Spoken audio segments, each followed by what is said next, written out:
paix et grâce na basantu nyonso bakoyeba na olanda biso na nzela liteya oyo Kolo Yesu Kristo apambola moko na moko.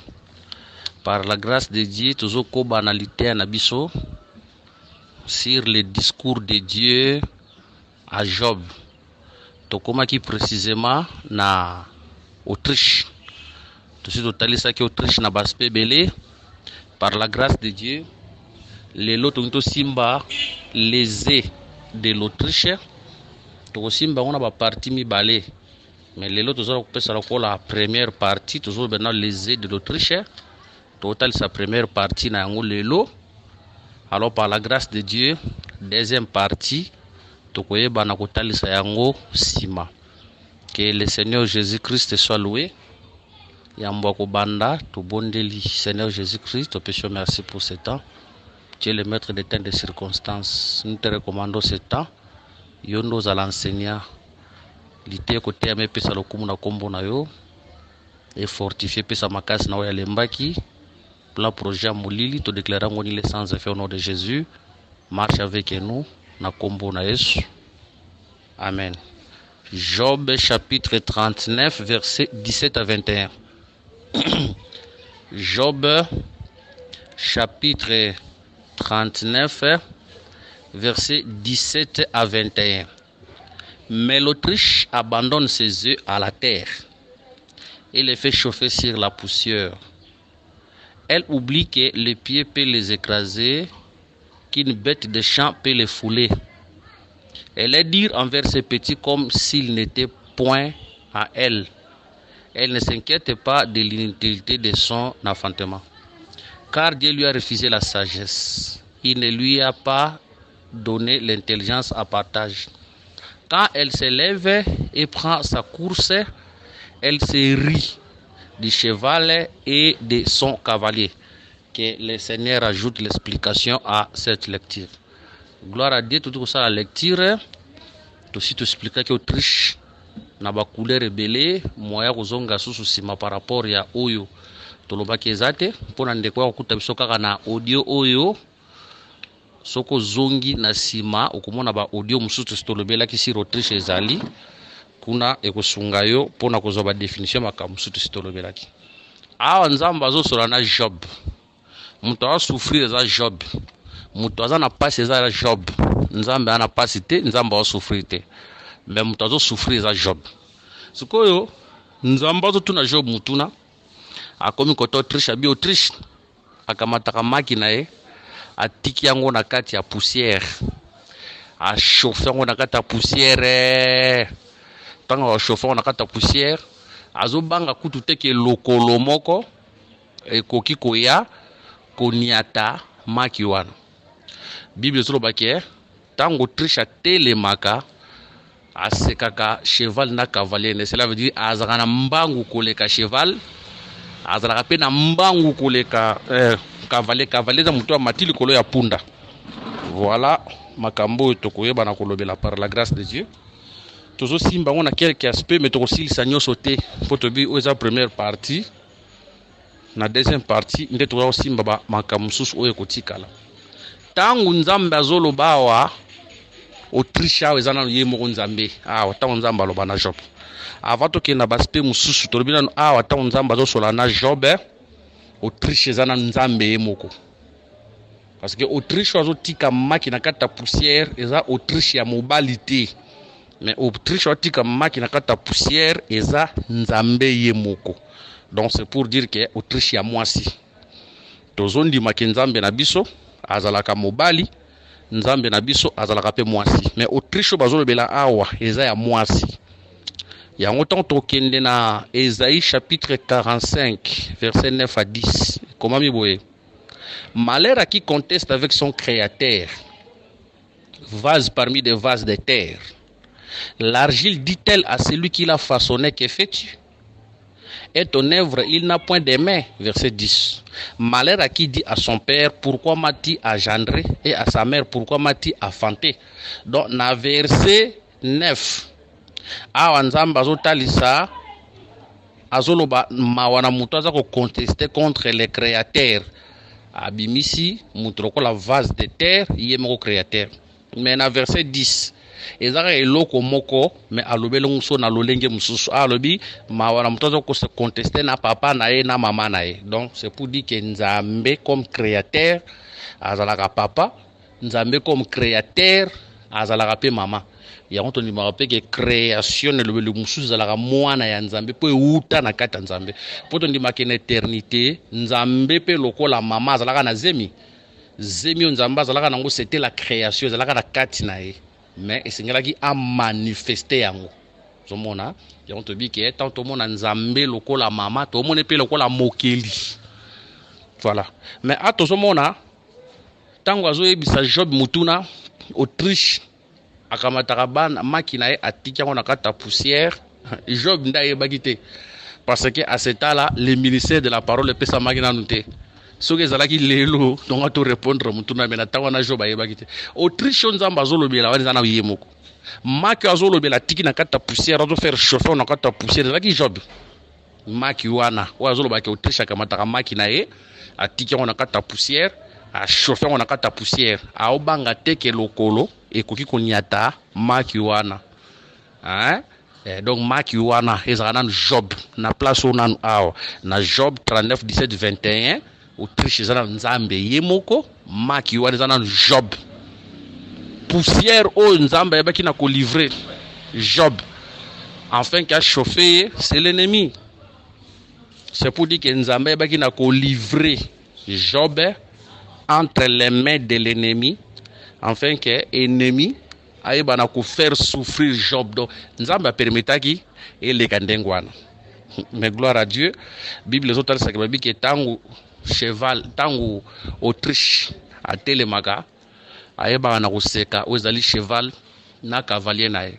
Eloko wana tangu azoyebisa Job nda comprenaki te. Alinga yebisaka Job tout simplement Job Autriche eza ngai maki eza you na minute na tiki na kata poussière na tiki na maboko na ngo ya Satan na faire chauffer yo ba souffrance ozomona ngani na tiki na Satan asalo akani ko sala wana. Mais tango azolo baké tango atelemaka asekaka cheval alekaka ye na vitesse alinga yebisaka Job tout simplement que moi l'Éternel je me lèverai dans ta vie na aussi kolayo na kokangola yo. Mais Job lokola le ministère de la parole na tango wana pesa magana noté moyen Job ayeba na comprendre makambo wana et zalaki te. Mais so tozo comprendre yango lelo c'est grâce ya molimo santu oyaki mokolo ya Pentecôte amemi grâce ministérielle na kati ya ecclesia nde na nzela na yango nde toza ko comprendre makambo. Gloire à Dieu. Job oyo azalaka pe image ya Israël. Job azalaka pe image ya Israël o Nzambe ayebaki na kotika na kata poussière na kata Bible ezalaka pe na ba signification ebele. Poussière na kata Bible et là ça rappelle les nations. Ésaïe chapitre 40 verset 15. Ésaïe chapitre 40 verset 15. Comment miboye? Voici les nations sont comme une goutte d'un seau. Elles sont comme de la poussière sur une balance. Voici les îles sont comme une fine poussière qui s'envole. Ah, c'est clair. Bible ota sa ke ba nation bazala rapé lokola poussière. Yango tozolo baké Job oyo aza maki ya Autriche azala rapé image ya Israël o Nzambe alivraki na maboko ya na poussière. Atozwa poussière lokola l'Égypte. Mon Égypte tozongo comme une nation lokola poussière o Nzambe mo kamata ki maki na e o eta peuple na Israël a livré na Israël na Égypte. Maintenant bi lezolo ba ke a chauffaka maki na e na kati ya poussière wana. C'est pour dire que poussière eza na moto, hein? Eza na moto mo chaleur mo na kati wazo chauffer la maki.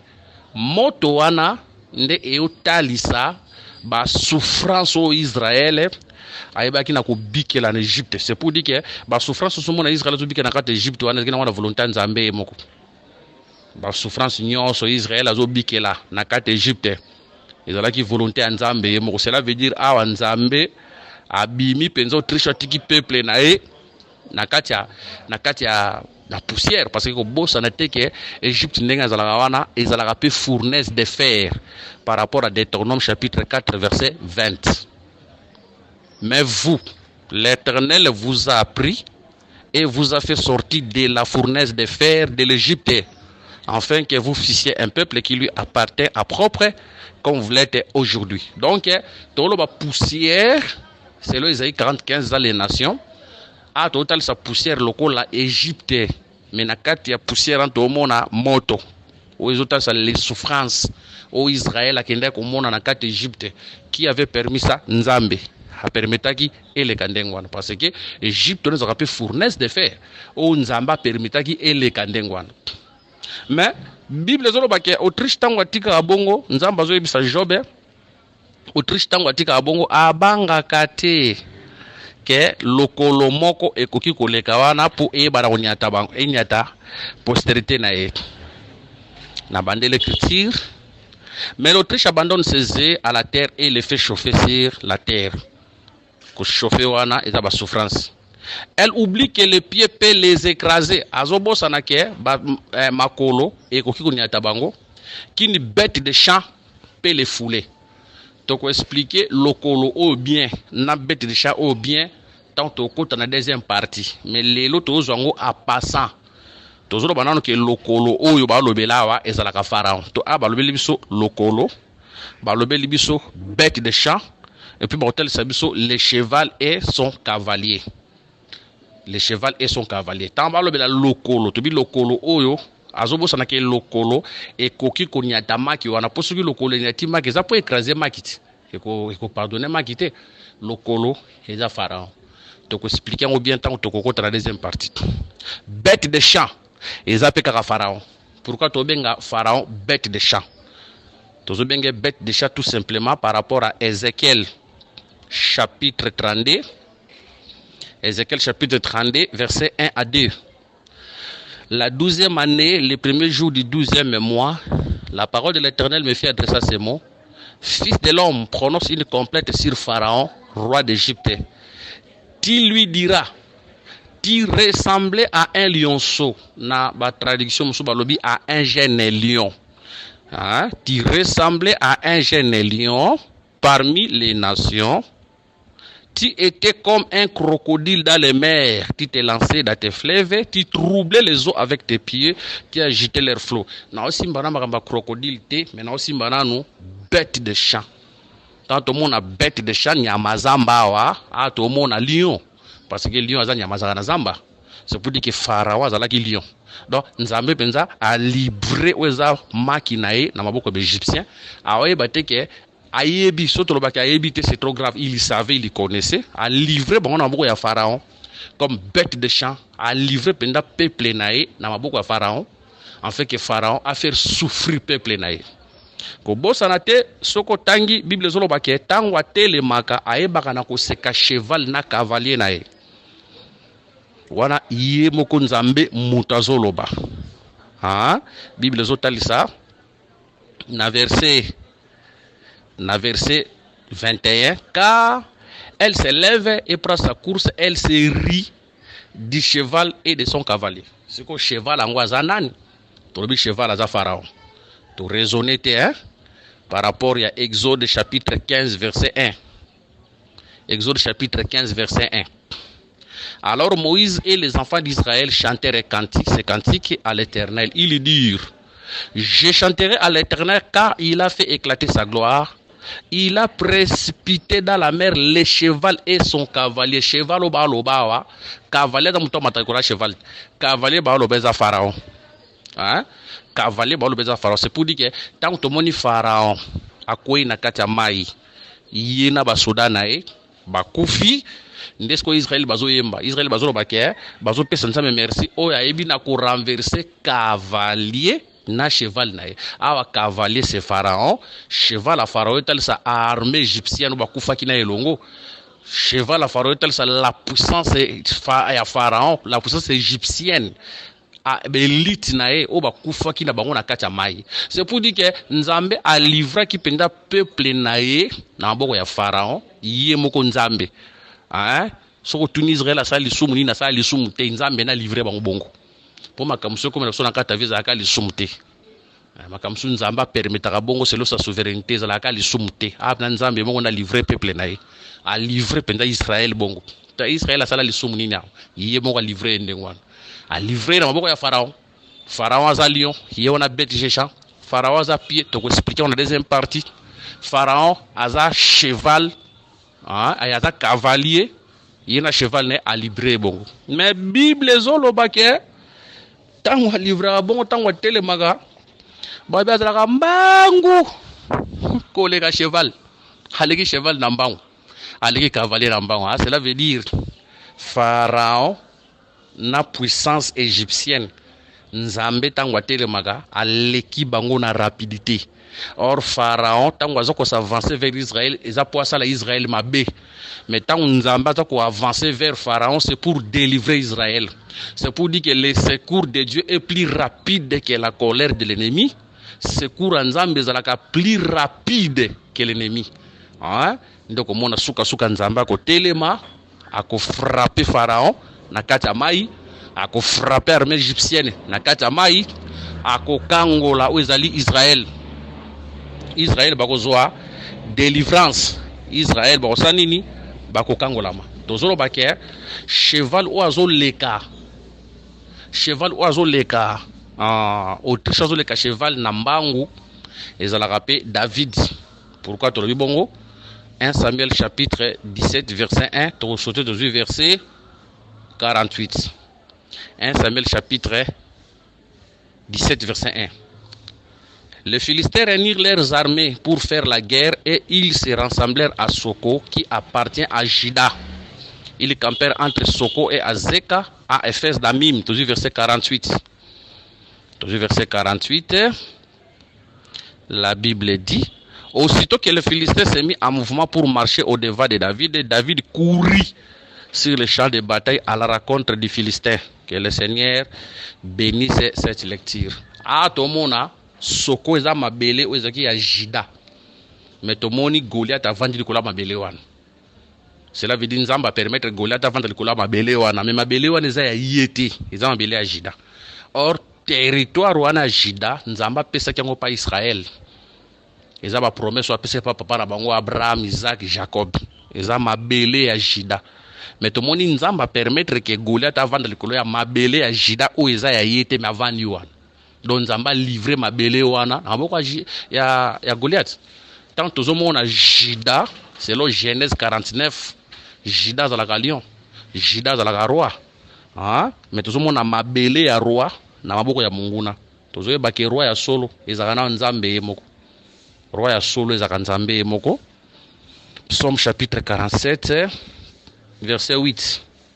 Psaume 47 verset 8, il est écrit: car Dieu est roi de toute la terre, chantez un cantique. Psaume chapitre 95 verset 3. Psaume 95 verset 3. Car l'Éternel est un grand roi, il est un grand roi au-dessus de tous les dieux.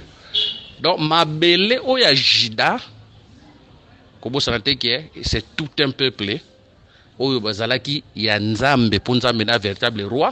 Mais nzamba permetaki que mabele ezala entre les mains ya Goliath. Tozwa ngo pe lokola peuple ya nzambe lokola Adam après avoir péché, nzamba livraki l'humanité tout entière entre les mains de Goliath. Goliath no ba c'est le diable, c'est l'ennemi, et ça c'est l'alliance. Nzambe na atikaki peuple na e na sa domination à Satan, na c'est l'alliance. Satan a dominé, ce que les pieds c'est Satan. Bête des champs, c'est Satan. Cheval cavalier, c'est Satan. Je crois tant au côté dans la deuxième partie, tu as temps à expliquer et l'eau qu'on est l'eau qu'on pensa, tu as dans détail à expliquer le colo, tu as expliqué peu bête des champs, tu as expliqué cavalier, na cheval, tant au côté dans la deuxième partie, tu as détaillé pensa biloko wana nyos. Mais tu as tali sanano a mabele o ya Soko. Lokola tout un peuple, Nzamba livra qui n'a une alliance entre les mains de l'ennemi, Oueza Goliath. Nzamba tika kibongo. Mais vous remarquez David, tango azoya qui était David. David a tribu à Juda. C'est pour dire que c'est tout un roi. Ouais, qui pour récupérer ma belle nae ou Goliath avant de laki. Donc a tikina no Goliath a régné. Mais ça n'a pas moko ou azoya me remarqué azoya mbangu na champ de bataille. David azo kita mbangu na champ de bataille. Mbangu David na champ de bataille, c'est ça le cheval autant wa telemaka azaka na vitesse koleka l'Autriche tant wa telemaka azaka na vitesse koleka nani koleka cheval et koleka cavalier na cheval. Donc ça les secours. Tant on a David azo ki mambangu Autriche azo ki mambangu azo leka cheval et tal ça les seigneurs oya qui pour nous sauver oya qui na esengo nyonso et azala qui disposé pour nous sauver. Oya qui pour abiki sabiso. Ako ki mambangu pour akwesa Goliath afin que mabele na ye e bana aussi kolama. Loko yo okomona yango pe Yesu na bayekoli. Yesu na bayekoli Yesu ala lipongi mbonge telemi Yesu sala nyonso ko sala wana bayekoli ba telemi ba meki ba maîtriser mbonge ba kokite mais quand le Seigneur a telemaki a pas meli mbonge kimi ekotaki to ça bayekoli oza rappelle l'humanité mbonge wana c'est tout un ennemi wa maltraiter qui peuple na sen alliance mais tant moni bayekoli ba omeka ba tia kimia ba kokate ta saka l'humanité na sen alliance ba luka ka kimia na nzela ba sacrifice par leurs propres efforts ba kokate mais Yesu so telema wana c'est ça l'arrivée de Jésus, c'est ça David qui manachan de bataille, c'est ça l'Autriche qui s'élève tant wa telemaka à se kaka cheval na cavalier na à se kaka cheval na cavalier na c'est ça l'œuvre de la croix. Quand le Seigneur a télémaki, ils allaient pour y avoir sabiso bopemi, pour y avoir sabiso repos. Que le Seigneur Jésus-Christ soit loué. Par la grâce de Dieu, nous allons continuer deuxième partie. Mais toko kita pe pona kotali sake Job wana a otali sa pe peuple ya Nzambe. Hein? Na tango wana zalaki Job. Mais lelo eza yo ezangai. A des fois Nzamba la taka forme Autriche soki Nzamba la ti forme Autriche mutakongo miyemba penzala kwa matu Samuel na mituni Nzambe. Pona nini boye don Nzamba la ti forme Autriche. Omona Joseph te Joseph Nzamba la te la forme Autriche. Bande kone ba inie akita en Egypte na balien ndenge piso malobi akota na ndako Potifar bakosele makambo ke ndenge azali ao alingi mwasi abatu ake na prison wana Nzamba la ti forme Autriche. Cela veut dire il arrive des fois Nzamba ko la taper le lengo Autriche na kata via mwana Nzambe ba souffrance telemi ba complication telemi kufa même ko kibe me kokota. Tu te poses la question pour tout le monde ba na Job akufa akufela bana 7 ya mibali na bana misatu ya basi a perda tout wazalaka na yango. Ezali kambo esalamati. Ezali kambo esalama abda Nzamba la ti forme Autriche ayokani na Satana atindi Satana. Donc Nzambe penda yokani na Satana atindi Satana. Yango mwana Nzambe à tout moment bitumbe koko ya tomoni ba lien tomoni ba démon oui tomoni penda démon so tourmenter mutu tomoni penda ba lien kangi mutu mais tant to ko mata na sommet to ebiki Nzamba na sama makamnyoso parce que ici Job était combattu par Satan mais quand Job parlait Job ando mona Satan te Job ando ko mona Nzambe qui était au-dessus de tout.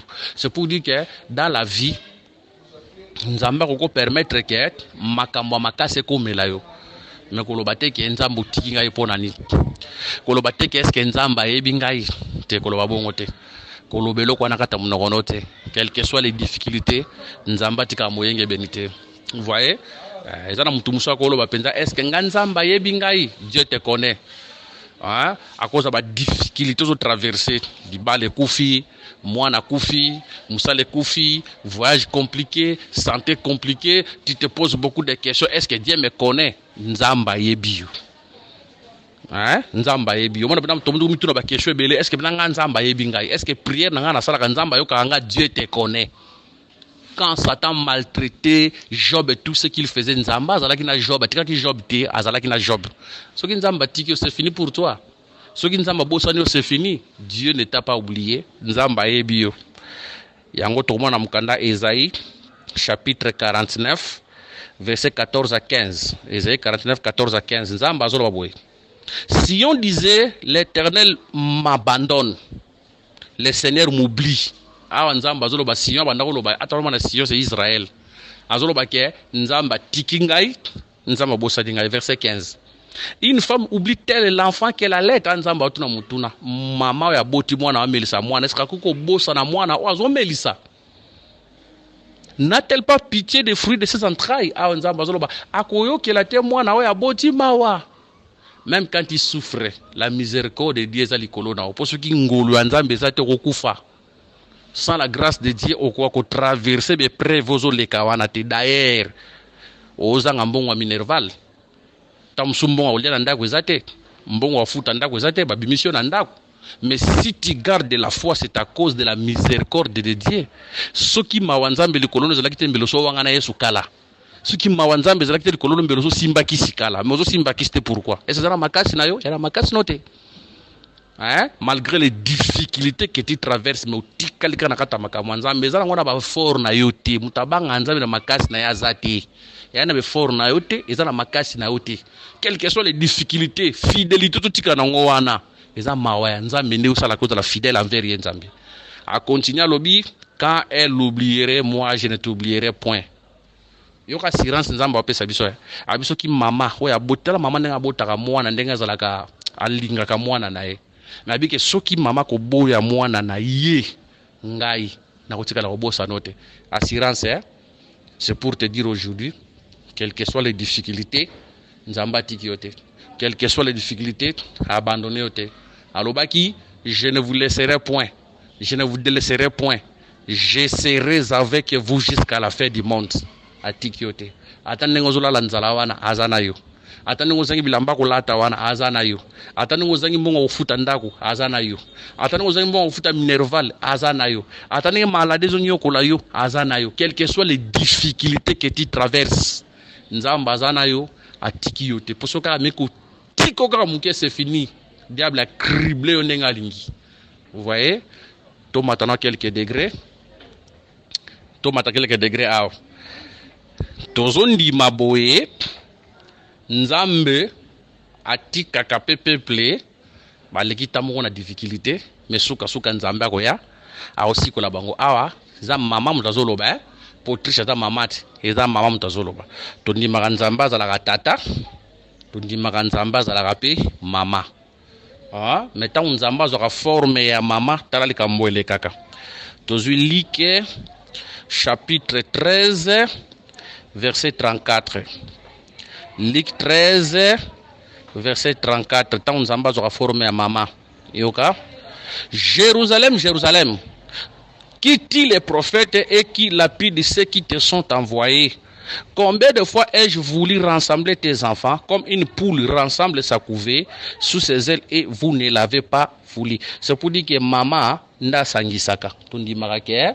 Nzambe ezana tambo na sena lia sa panzaka libota na e kabola ka peuple par la loi nzambe yemo kwa panzaka peuple mais singela ka zo forme ya mama po ya kusangisa biso toni make forme ya mama c'était à la croix de Golgotha ndazo ki forme ya mama afin de nous rassembler nda sangisi biso tant nzama zo ka forme ya mama total ça ki mama lokola créateur wana za pe aspect mais l'aspect mususu tant nzamba zo rapé forme ya mama et za rapé tangu ya ngolu pour na ko rassembler c'est la vie bara ba panzana kiti mais azo ya pour na ko rassembler tu mbaki na sena alliance zo la ki disperser mobe ko panzaka mais akola ta forme pe ya mama pour a rassembler biso mais après avoir ko rassembler biso azongi na likola tiki biso na mabele omoni eza pe une façon autriche a tiki biso na mabele na ba difficulté au passer le lobo aza wana amona atiki biso tozo traverser batan difficile ata lelo soko zangi mbongo osambeli nzamba pesi yo mbongo pa ko tele masuka suka quelque soit les difficultés ko tele magaka ozanga ki mbongo apesi yo mbongo malade koya obondeli addiction na malade problème mususu koya obondeli abikisio na o wana problème mususu koya mais komi tungisa te nous savons un jour l'Autriche s'élèvera. Côté le mawana, ils appellent un enlèvement de l'église. Tant que côté le maka, aroya ko zwabiso, arolongo la biso na mokili. Toko kendesi kazali, toko vanda libela nae, kuna passe ko zalate, de l'estage ya courir ko zalate, ko futela bana minerva na classe ko zalate, ko futa ndako ko zalate, ko beta mutuma kamba ko lié ko zalate.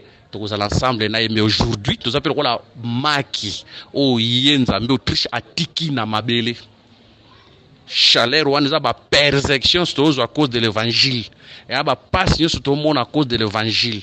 Mais tondimaki au son de la trompette l'Autriche se lèvera pour nous récupérer en fait que tokende tozala ensemble elongo na ye na esengo akopangosama ya miso na biso tokovanda na ye elongo kuna kolela ekozala te. Que le Seigneur nous bénisse. Wana tolaki na première partie, prochainement tokosimba deuxième partie. Que le Seigneur nous bénisse.